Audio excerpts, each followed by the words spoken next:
Merci Jeff. Merci Dave. Merci Joanne pour votre plaisance aussi avec moi ce matin. Bon matin avec 21, j'espère que tu vas bien. Comme l'a dit Jeff, mon nom c'est Nathan, enchanté si on ne se connaît pas encore. Je fais partie de l'équipe pastorale de l'église Axe 21 et c'est vraiment mon privilège ce matin d'être avec chacun d'entre vous pour continuer une thématique dans laquelle, vous le savez peut-être, mais on voyage depuis quelques semaines et qui s'intitule Enraciner, demeurer pour porter du fruit. Et cette thématique a pour but qu'on puisse revenir ensemble au cœur de la foi chrétienne, aux racines de nos croyants, parce qu'on croit que tout ce qu'on vit en tant que croyant, et c'est vrai pour absolument chacun d'entre nous, tout ce qu'on vit en tant que croyant, tout ce qu'on produit, vient d'abord de nos racines. Et c'est pas juste, c'est juste une image métaphorique, mais c'est une image tellement profonde, tellement importante, parce que le christianisme perd toute sa puissance s'il n'est qu'un ensemble d'actes visibles, s'il n'est qu'un ensemble d'habitudes, de codes, de bonnes œuvres qu'on affiche en vitrine. Le christianisme perd toute sa puissance s'il ne touche pas d'abord à nos racines.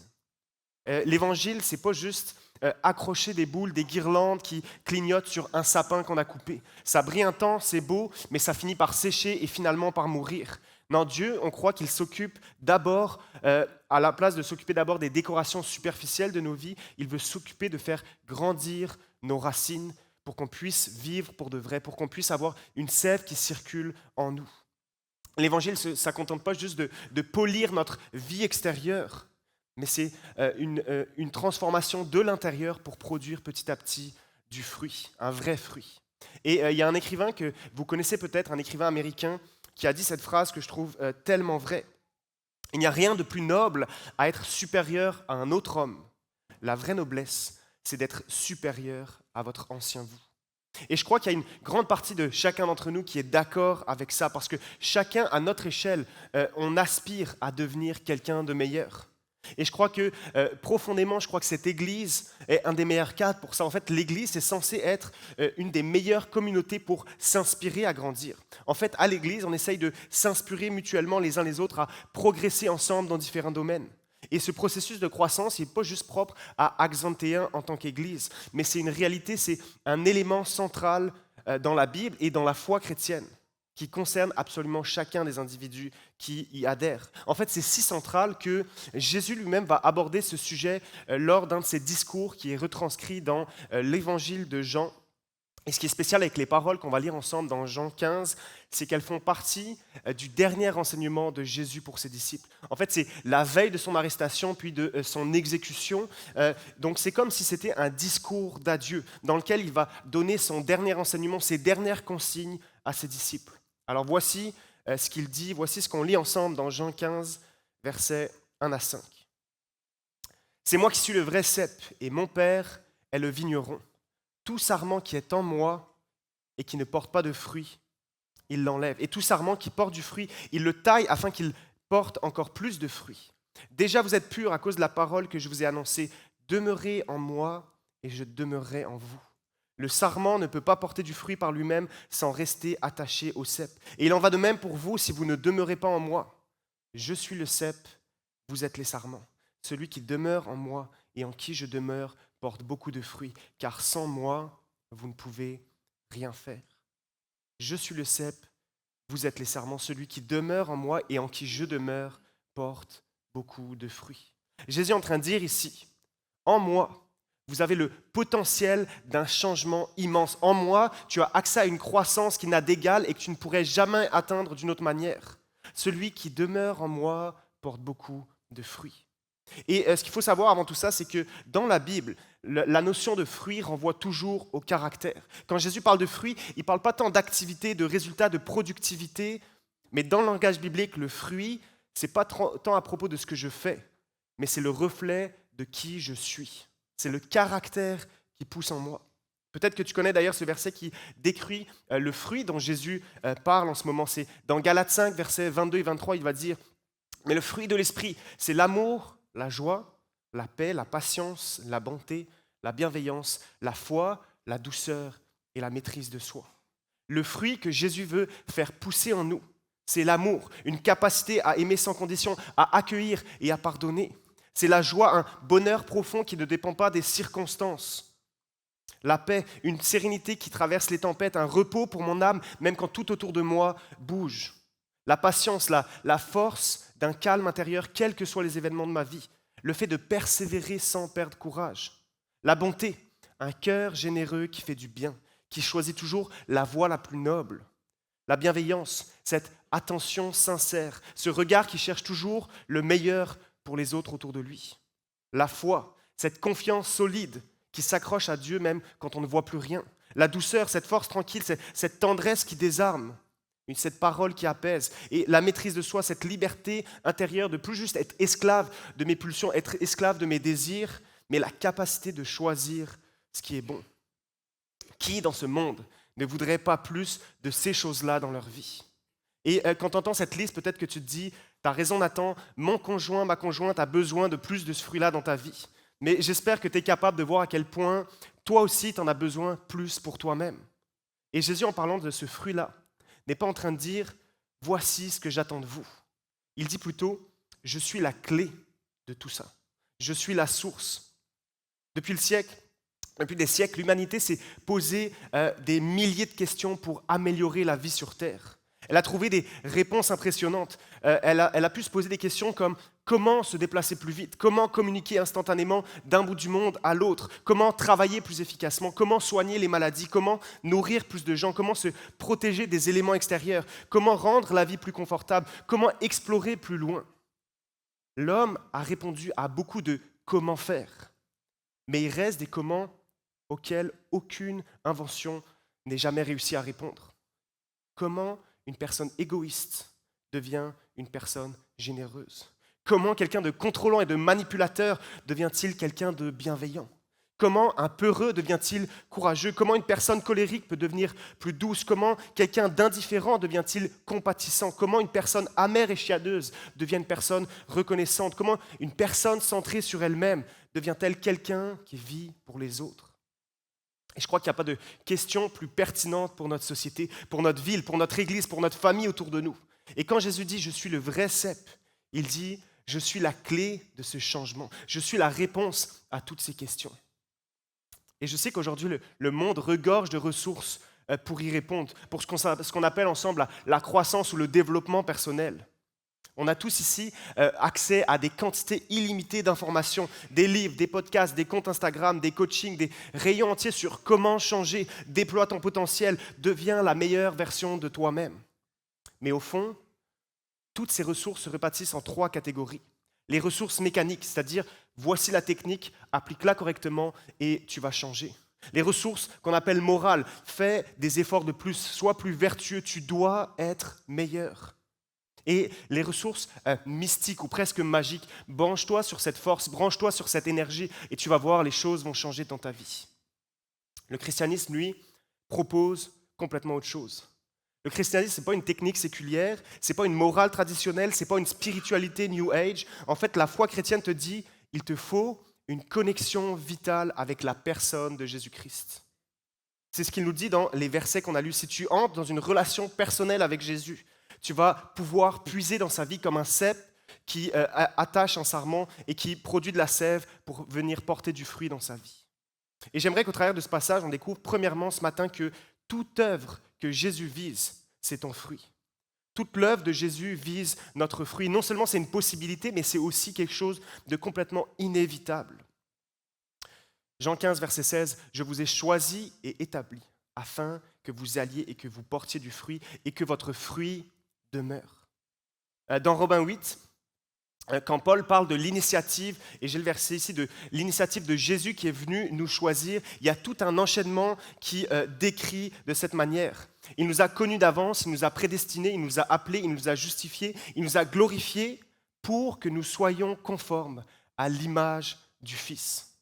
Qu'est-ce que ça veut dire tout ça? Jésus, et Paul va le réécrire plus tard dans Romains 8, mais Jésus est en train de dire tout ce que j'ai fait, la perte de ma gloire, mon incarnation, ma mort sur la croix, la résurrection, tout ce que j'ai fait, tout ce que j'ai entrepris pour entrer dans ta vie, c'est pour une seule chose, pour te rendre conforme à qui je suis. Toute mon œuvre vise ton fruit.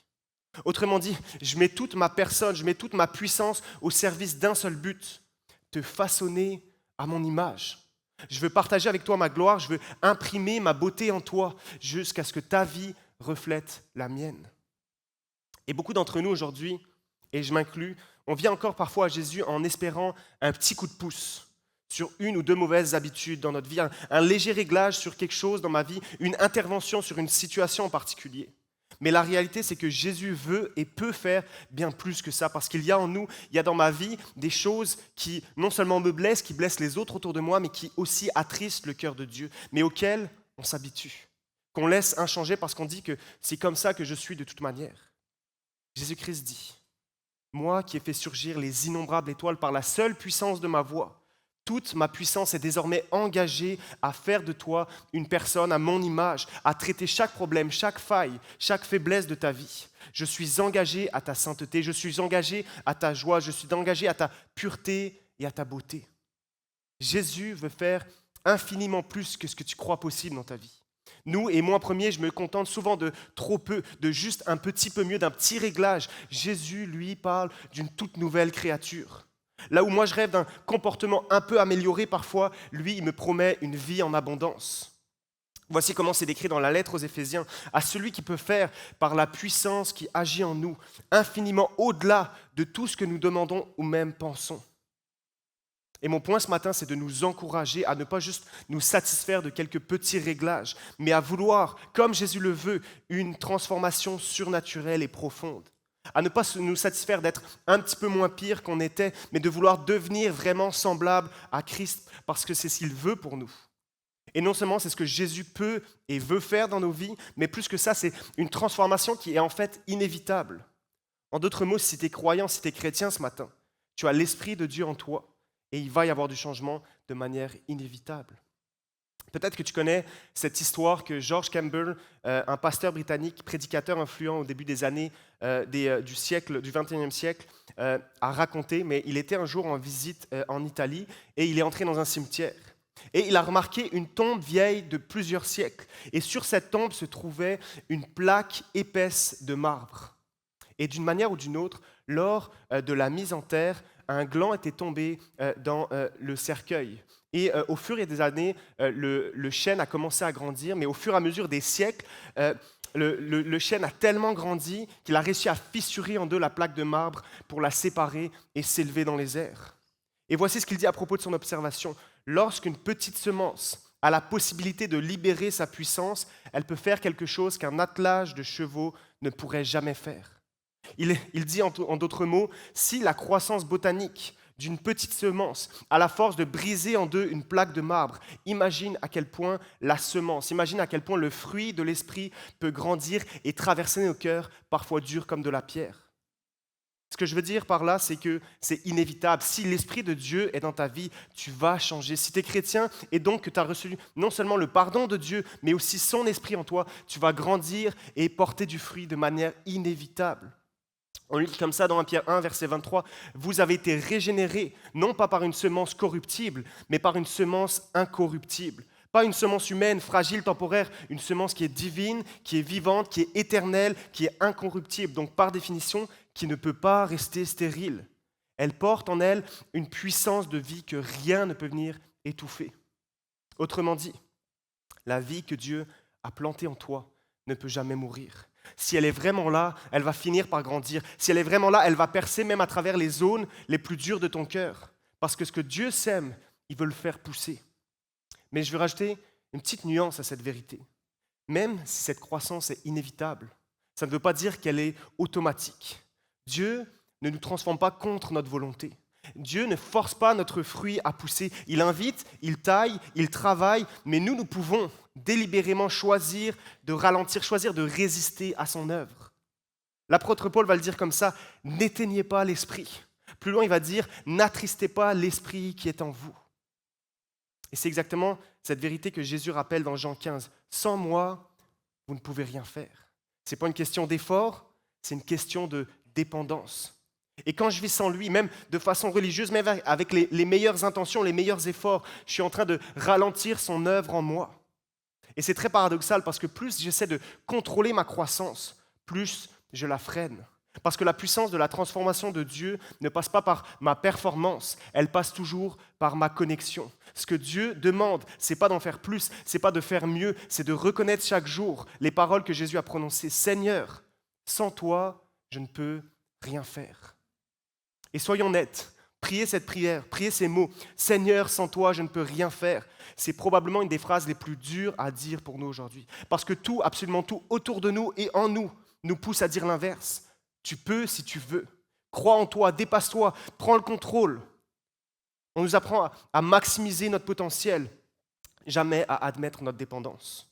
Mais Jésus dit exactement le contraire. Sans moi, vous ne pouvez rien faire. Pas grand-chose.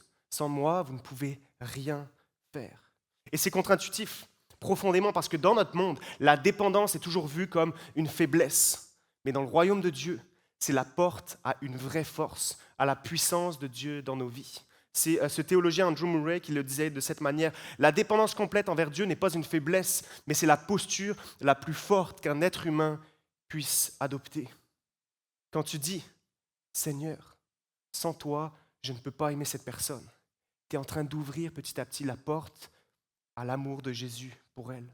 Quand tu dis, Seigneur, sans toi, je ne peux pas la pardonner, tu es en train petit à petit de laisser entrer en toi assez de grâce pour pardonner. Quand tu dis, sans toi, Seigneur, je ne peux pas continuer dans cette saison de ma vie, tu es en train de laisser couler sa force là où toi, tu n'en as plus. La dépendance, ce n'est pas juste de l'inaction, c'est le point de départ de toute action qui porte du fruit. Et c'est là que Jésus veut nous conduire à une croissance vivante, à une croissance organique qui ne vient pas de notre volonté, mais de sa vie en nous. Et c'est pour cette raison que Jésus va utiliser cette image d'un pied de vigne et d'une branche qui porte du fruit. C'est pour nous faire comprendre la nature même de cette croissance. Et c'est mon deuxième point ce matin, cette croissance est organique. Organique comme le contraire de mécanique. Vous le savez comme moi, vous l'avez peut-être déjà observé lors de vos voyages, l'homme a bâti des cathédrales magnifiques, il a construit des pyramides qui sont encore debout après des millénaires, il a construit de ses mains la muraille de Chine qui est visible depuis l'espace, il a conçu des fusées pour aller explorer l'univers, il a inventé des réseaux numériques pour relier la Terre entière en temps réel. Et malgré toutes ces inventions, tous ces exploits humains, une chose lui échappe encore. Il ne peut pas donner la vie à une semence. Il est incapable d'être à l'origine de la croissance organique et naturelle d'un fruit. Alors oui, il peut semer, oui, il peut arroser, il peut fertiliser, il peut contrôler tout un tas de conditions pour favoriser la croissance. Mais il y a une dimension organique et interne dans laquelle l'homme ne peut pas intervenir, car il ne peut pas ordonner aux fruits de pousser. Et dans ma vie, je peux prendre un certain nombre de mesures pour établir tout un paquet de changements, pour grandir, pour me développer, un peu comme si j'étais en train de construire un bâtiment. Je peux prendre des briques, les arranger un petit peu comme je veux pour bâtir des belles et des grandes choses dans ma vie. Pour être plus intelligent, je sais ce que je dois faire. Je dois lire, me cultiver, étudier, écouter un peu plus ma femme. Pour être en santé physiquement, je sais ce que je dois faire. Je dois avoir une bonne alimentation, une bonne hygiène de vie et écouter un peu plus ma femme. Pour être en bonne santé mentalement, j'ai des outils, faire attention à mon rythme de vie, mon sommeil, écouter un peu plus ma femme. Et ça reste que tout ça, c'est du travail, mais si je veux vraiment, je peux le faire. Mais il s'agira toujours d'une croissance qui est mécanique, ce que je peux faire par moi-même. Contrairement à une croissance interne, organique, comme celle du fruit dont Jésus parle. Pour produire en moi le fruit qui est l'amour, la joie, la paix, la patience, la bonté, la bienveillance, la fidélité, la douceur, la maîtrise de soi, je ne peux absolument rien faire. Et c'est exactement ce que Jésus dit ici. Sans moi, vous ne pouvez rien faire. Pas grand-chose. Vous ne pouvez rien faire. D'ailleurs, il va dire, vous pouvez porter du fruit, pas fabriquer du fruit. Il n'y a pas si longtemps, j'ai parlé à un ami très proche et il me partageait à quel point son couple était sur le bord de la rupture, que sa conjointe était sur le point de le quitter en lui donnant les raisons suivantes. Tu es autoritaire, les décisions ne sont jamais mutuelles, tu me donnes des ordres, tu n'es jamais vulnérable émotionnellement, tu ne t'ouvres pas sur ce que tu vis. Et malgré tout ce qu'elle lui a dit comme raison, elle a été prête à lui laisser une dernière chance. Parce qu'il l'a convaincue en lui disant, pour de vrai, cette fois-ci, je vais changer. Et c'est vrai, il a changé. Il a amélioré tout ce qu'elle lui avait énuméré comme raison, et en tout cas pendant un certain temps. Et sans rentrer dans les détails de cette histoire, ce qu'il se passe, c'est que dès qu'il a été sûr qu'elle ne partirait finalement plus, il est petit à petit devenu comme avant. Pourquoi ? Parce que ce n'était que sous la conformité mécanique, sous la pression extérieure, qu'il s'est adapté et qu'il a changé. Et c'est une réalité. Les forces extérieures de nos vies peuvent contraindre nos cœurs sans vraiment les transformer. Peut-être que tu connais certaines d'entre elles, ces forces mécaniques qui contraignent notre cœur, comme la peur, celle qui te pousse à changer par crainte de perdre quelque chose ou de perdre quelqu'un. La culpabilité qui te fait agir pour te racheter. L'orgueil qui te motive à changer pour mieux paraître. La pression sociale, t'adapter pour être plus accepté. Le regard des autres, tu modifies ton comportement pour sauver ton image. L'intérêt personnel, tu changes parce que tu sais que tu es en train d'y gagner quelque chose. La religion, tu changes pour avoir l'air spirituel ou l'air moral. Et toutes ces forces extérieures ont un vrai impact sur nos vies. Et elles peuvent nous faire changer en partie. Mais le problème, c'est c'est une transformation qui est souvent trop superficielle et ou trop peu durable. C'est comme si tu prends une barre de métal et pour la faire changer complètement, tu peux frapper dessus très fort, tu peux la tordre, tu peux la plier et soit tu vas l'endommager, soit ça va être insuffisant parce que dès que tu vas la lâcher, elle va reprendre sa forme initiale. Par contre, il existe une autre façon de transformer cette barre de métal. Pas en la frappant, pas en la tordant, pas en la pliant, mais en la réchauffant. Quand le métal est exposé à la chaleur, il devient malléable. Ce n'est plus la pression qui le déforme, c'est la chaleur qui le fait fondre et qui le transforme. Et c'est exactement ce que Jésus veut faire. Jésus ne vient pas nous plier par la peur. Jésus ne vient pas nous frapper par la culpabilité. Jésus ne vient pas nous tordre par la pression religieuse. Il vient réchauffer notre cœur par sa présence. Parce que la chaleur de son amour a le pouvoir de faire fondre en moi ce qui était dur, a le pouvoir de redonner forme à ce qui était brisé, a le pouvoir de refaçonner en moi ce qui était tordu. Ce que Jésus propose, ce n'est pas un comportement plus acceptable et amélioré, c'est un cœur complètement nouveau. C'est une transformation qui part de l'intérieur, de la source même. Et plus tu demeures proche de lui, plus la chaleur de sa présence vient te travailler profondément. Elle va venir fondre ton orgueil, elle va venir assouplir ton cœur, elle va restructurer ta manière d'aimer, de penser, de réagir et de voir le monde autour de toi. Ce n'est pas un changement sous pression extérieure, c'est un changement par fusion intérieure de sa vie avec la tienne. Et ça, c'est la promesse du cep et des sarments. Si la vie de Jésus coule en toi, elle finit toujours par porter du fruit. Pas d'abord dans ce que tu fais, mais premièrement dans qui tu es et qui tu deviens. Et c'est ce qu'on lit dans 1 Corinthiens 13, un passage très très connu sur l'amour qu'on a l'habitude de lire lors des mariages. Et voici qu'il commence. Je peux parler la langue des anges, je peux prophétiser, je peux comprendre tous les mystères, avoir toute la connaissance, je peux avoir une foi qui déplace les montagnes, je peux distribuer toute ma richesse aux pauvres, je peux sacrifier mon corps, mais si je n'ai pas l'amour, je ne suis rien. Si je ne suis pas branché au cep, à la source, alors tout ce que je fais ne vaut rien. Et c'est fort ce que Paul dit, il dit, si je n'ai pas l'amour, je ne suis rien. Autrement dit, tu peux avoir la bonne théologie, tu peux avoir les bonnes pratiques, tu peux avoir le bon vocabulaire, tu peux avoir la bonne réputation. Si tu n'es pas connecté avec Jésus, tu deviens un sarment sec parce que la sève ne circule plus en toi. Et ce matin, je parle de cette croissance organique parce que c'est très facile de glisser tranquillement vers le fait de mettre l'accent sur l'activité pour Jésus au lieu de l'amitié avec Jésus. Et je sais que la plupart d'entre vous, vous le savez, ce matin, le salut est par grâce, pas par les œuvres, mais c'est tellement plus facile de le comprendre là-haut que de le vivre avec notre cœur. En fait, il y a une statistique Barna en 2023 qui vient prouver ce point-là et qui dit 71% des croyants disent ressentir plus de pression à être utile qu'à être transformé. Pourquoi ? Pourquoi est-ce que même dans notre foi, on sent cette pression de devoir faire plutôt que de devoir se laisser transformer ?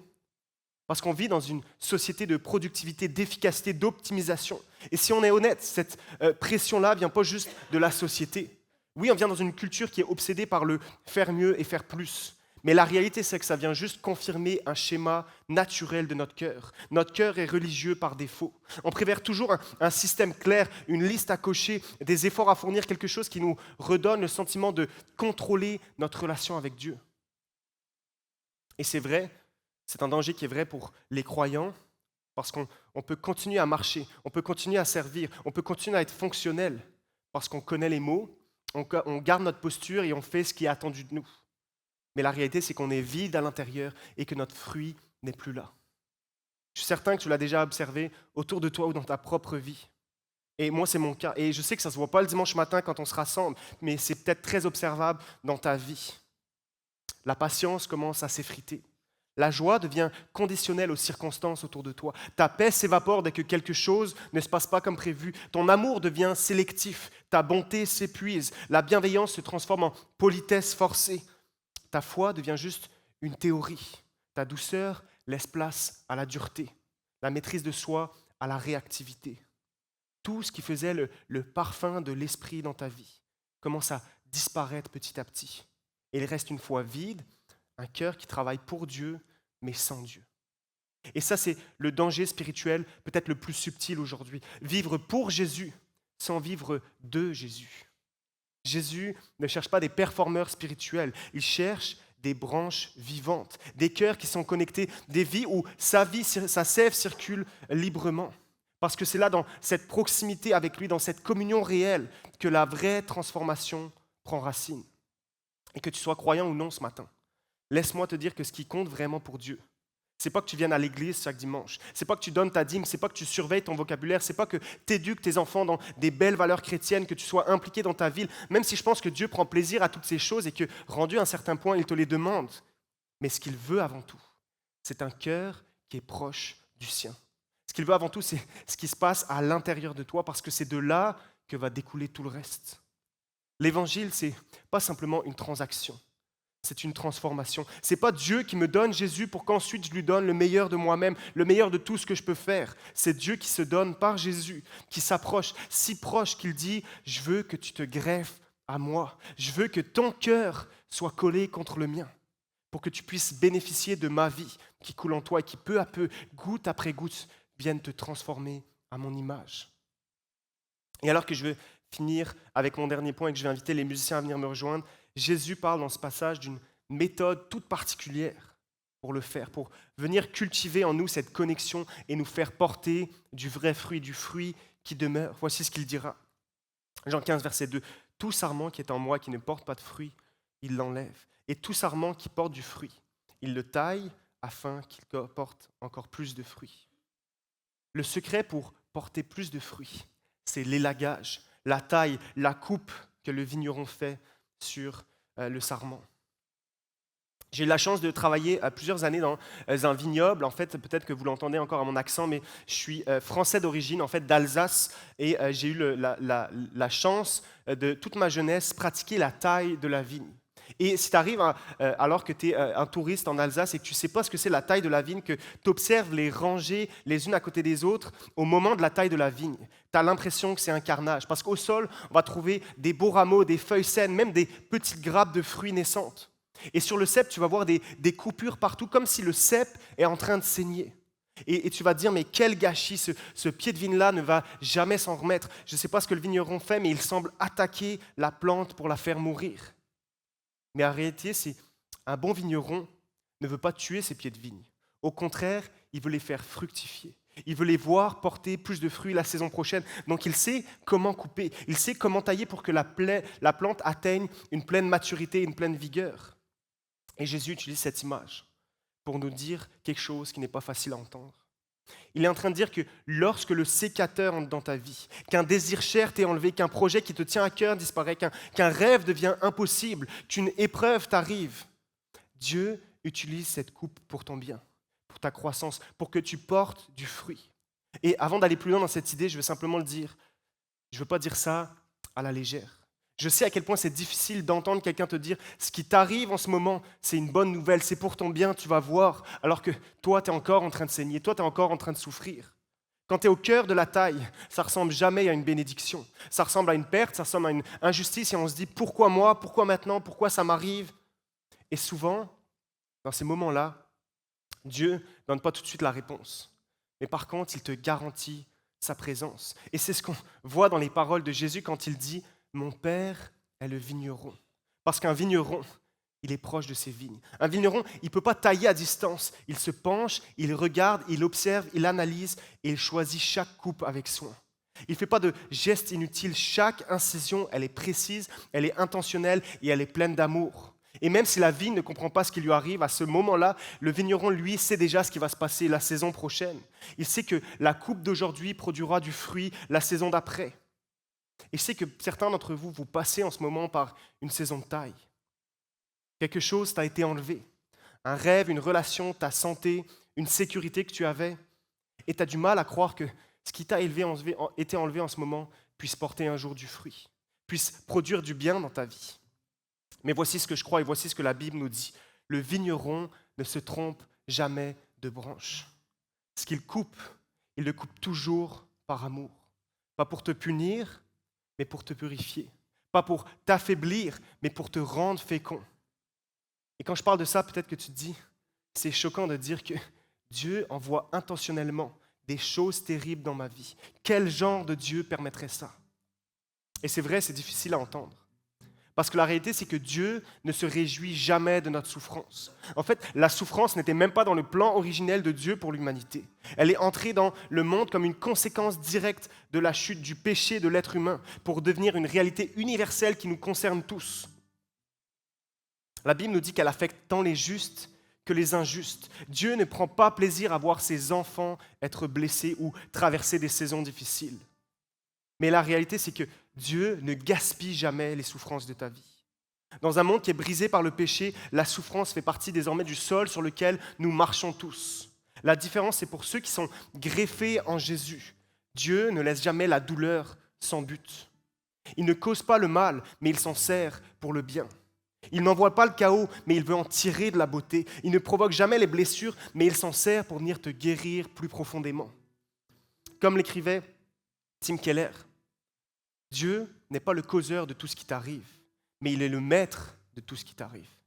Autrement dit, il ne tient pas le couteau comme un bourreau, mais plutôt comme un vigneron qui taille avec précision. Jamais sans amour, jamais sans but pour ta vie. Il y a un auteur très connu au XXe siècle, Somerset Maugham, qui aimait observer, qui aimait décrire la condition humaine. Et voici ce qu'il disait dans un livre philosophique sur la souffrance. Le malheur a tendance à rétrécir nos âmes. Il les fait devenir plus amères, plus fermées et plus repliées sur elles-mêmes. La douleur, quand elle n'a aucun sens, c'est vrai qu'elle devient amère. Elle nous ferme, elle nous ronge dans l'intérieur et elle finit par nous isoler. Et c'est peut-être ça le pire de la souffrance. Pas seulement la douleur du moment, qu'elle soit physique ou émotionnelle, mais cette impression profonde qu'elle est inutile. Et c'est ce que beaucoup de philosophes modernes ont constaté. Nietzsche l'a dit de cette manière, celui qui a un pourquoi peut supporter presque n'importe quel comment. Mais quand le pourquoi disparaît, quand la raison derrière ce que je vis disparaît, ou qu'elle n'existe pas, parce que c'est très dur de trouver une raison rationnelle à ce que je vis comme épreuve dans ma vie, quand il n'y a plus rien derrière la douleur, la souffrance devient juste absurde et dévastatrice. Et c'est exactement là que l'Évangile vient apporter quelque chose d'unique. Le message chrétien n'efface pas la douleur, n'efface pas la réalité de ta souffrance en ce moment. Il ne dit pas que ta souffrance est bonne. Il dit par contre qu'elle peut être le terreau d'une croissance féconde. Elle peut devenir un instrument dans les mains du vigneron. Le message chrétien n'efface pas la douleur parce qu'il dit que le croyant, lui aussi, va traverser des épreuves dans sa vie. Mais Jésus est en train de dire, si tu es greffé à moi, les mêmes épreuves qui arrivent à tous te rendront pas plus dur, ils te rendront plus doux. Pas moins humain, mais plus compatissant, pas plus bête, mais beaucoup plus sage. Sans moi, le même couteau te couperait, mais avec moi, il est en train de te tailler pour que tu puisses porter du fruit. D'où l'importance d'être greffé à lui plutôt qu'à quoi que ce soit d'autre. Parce que si ta sécurité, si ta joie, si ton identité repose sur ton couple, alors le jour où l'amour n'est plus, où il devient difficile, tu te vides petit à petit. Si ta sécurité, ta joie, ton identité, ta valeur dépend de ton travail, le jour où tu perds ton emploi, tu perds aussi le sens de ta vie. Si tu es greffé sur ta réputation, une simple critique va venir t'arracher le cœur. Si tu es greffé sur ton succès, alors un échec va t'anéantir. Si tu es greffé sur tes enfants, le jour où ils s'éloignent ou que ça se passe mal avec eux, tu ne sais même plus qui tu es. Si tu es greffé sur ton confort, la moindre secousse matérielle dans ta vie va devenir une panique. Si tu es greffé sur tes performances spirituelles, la moindre chute, le moindre péché dans ta vie va t'écraser de honte. Si tu es greffé sur les autres, sur leur regard, sur leur validation, alors le silence ou leur désapprobation va venir te tuer à petit feu. Parce que toutes ces vignes qui promettent la vie ne font que la drainer et ne pourront jamais soutenir ta vie lorsque le sécateur va s'en venir. Moi, je me souviens d'une période dans ma vie où une relation, peut-être la relation la plus importante que j'avais cultivée, s'est brisée. Et sans rentrer dans les détails ce matin, je peux te dire que cette coupe-là a laissé en moi une marque profonde. Comme si le sol se déroulait sous mes pieds et je n'avais plus aucun appui solide. Et pendant longtemps, j'ai essayé de recoller les morceaux à ma manière, de faire comme si tout tenait encore. Mais à travers cette saison-là, j'ai compris quelque chose, et souvent beaucoup plus tard, mais j'ai compris que quand ma stabilité repose sur des vignes humaines, aussi belles soient-elles, elles finissent toujours par être taillées, par être coupées. Et ce jour-là, si tu n'es pas greffé sur la bonne vigne, tu vas t'effondrer avec. Dieu n'a pas effacé magiquement la douleur que j'avais, mais il s'en est servi pour tranquillement m'ancrer et m'enraciner ailleurs. Pas dans ce qui peut se casser, pas dans ce qui peut se briser, pas dans ce qui peut se dissoudre, mais dans celui qui ne bouge pas comme un roc solide et sûr. J'aime cette phrase qui dit « Dieu nous aime trop pour nous laisser nous contenter de moins que lui. Il arrache nos appuis, non par cruauté, mais pour que nous apprenions à marcher sur le roc. » Et peut-être que c'est ce qu'il fait en ce moment dans ta vie. Peut-être que le vigneron, au travers de ce que tu traverses en ce moment, est en train de tailler parce qu'il veut que tu sois greffé encore plus et encore mieux sur la vigne qu'est Jésus. Le vigneron travaille à une greffe de plus en plus parfaite entre toi et la vigne parce qu'il sait que c'est tout ce dont tu as besoin. Il n'essaie pas de faire de toi un arbre décoratif, un bel arbre visible avec des belles décorations bien plus performant qu'avant. Non, il veut simplement que sa sève circule en toi plus librement. Il veut que tu sois tellement uni à Christ que sa vie circule dans la tienne sans aucune résistance. Et chaque taille, chaque saison de sécheresse, chaque fissure va devenir une occasion dans laquelle cette greffe peut venir s'approfondir. Parce qu'au fond, la croissance spirituelle, ce n'est pas d'ajouter des choses dans ma vie, c'est de faire fondre la mienne de plus en plus à celle de Jésus. Et si tu veux mesurer jusqu'où l'amour de ce vigneron est allé pour toi, écoute cette histoire que Jésus raconte dans Matthieu 21, et je ne vais pas la lire en entier, simplement la paraphraser. Matthieu 21, un homme, et c'est Jésus qui raconte cette histoire, un homme possédait une vigne. Il en prit soin, il la protégea, il planta tout ce qu'il fallait pour qu'elle porte du fruit. Puis il la confia à des vignerons et partit en voyage. Mais quand il envoya ses serviteurs pour récolter son fruit, ils les battirent, les tuèrent et les rejetèrent. Alors, dit Jésus, le maître eut une idée folle. Je vais leur envoyer mon fils bien-aimé. Peut-être que lui, ils le respecteront. Mais les vignerons le saisirent lui aussi, le jetèrent hors de la vigne et le tuèrent.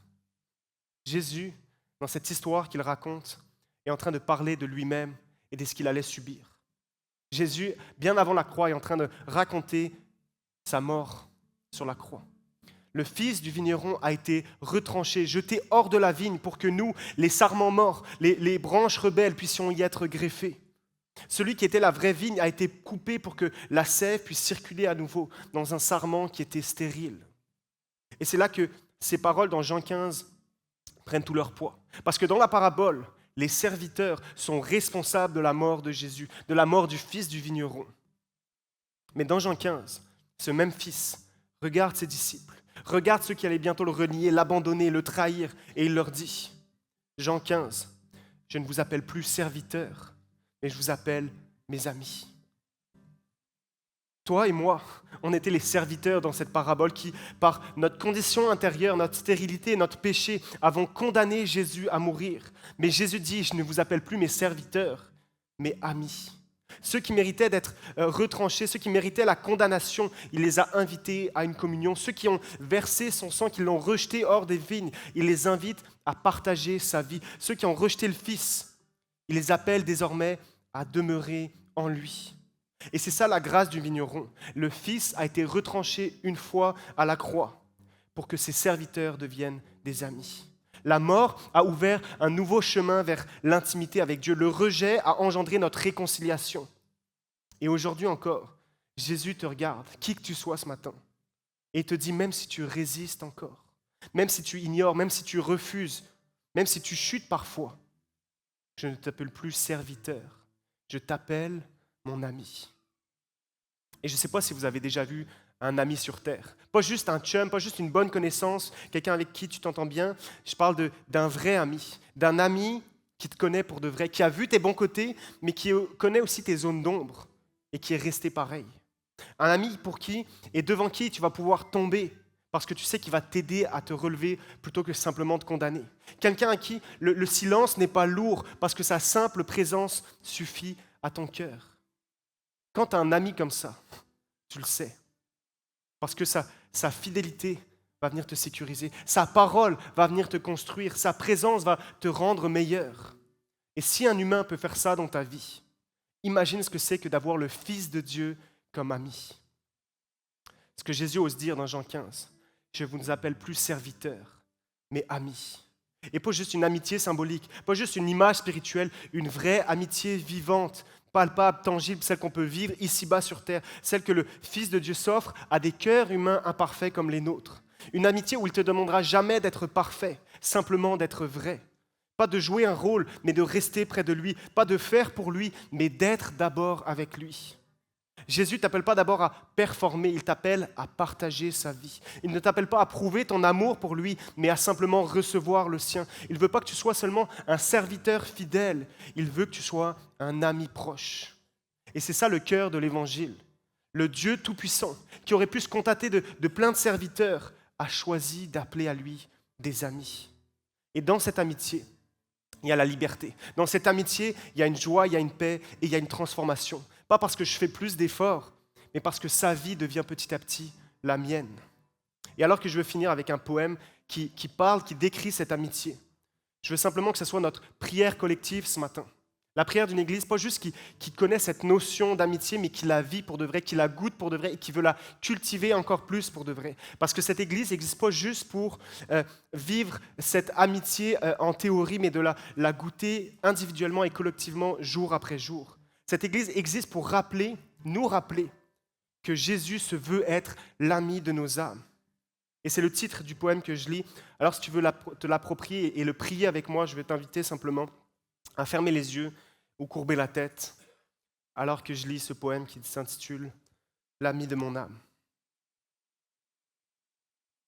L'ami de mon âme, tu m'as libéré des chaînes, tu poses ta paix sur mes peines.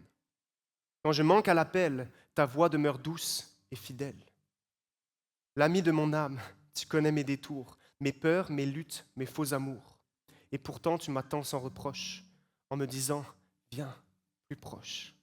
L'ami de mon âme, quand ma foi vacille, tu restes mon roc, ma paix, mon abri. Tu tiens ma main, tu guides mes pas, et ton amour ne s'éteint pas.